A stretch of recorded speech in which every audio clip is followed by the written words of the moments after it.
শত বছরের বেঈমান কাফের ইন্তেকালের 5 মিনিট পূর্বে যদি সে পড়ে নেয় লা ইলাহা ইল্লাল্লাহ মাওলার কালিমা যদি পড়ে নেয় এবং আল্লাহকে ডেকে বলেন, আল্লাহ এতদিন বুঝতে পারি না, এখন আমার বুঝে আসছে, কিন্তু আমার হাতে সময় না।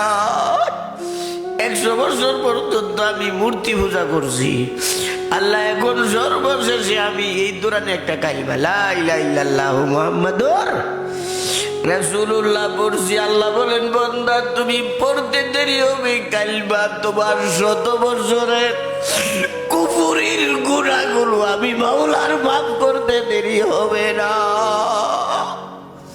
এখন দেখেনি লা ইলাহা ইল্লাল্লাহর পাওয়ারটা কত বড়, দেখছিনি?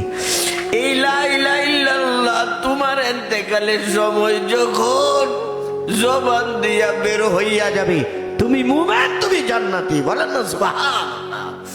এই জন্য মহব্বতে কয়েকবার জিকির করেন লা ইলাহা ইল্লাল্লাহ, জুড়ে জুড়ে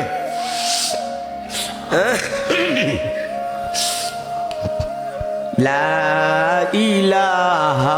এদিকটা জায়গা আছে, এদিকটা আসা পড়েন লা ইলাহা ইল্লাল্লাহ, লা ইলাহা ইল্লাল্লাহ, লা ইলাহা ইল্লাল্লাহ, লা ইলাহা ইল্লাল্লাহ, লা ইলাহা ইল্লাল্লাহু মুহাম্মাদুর রাসূলুল্লাহ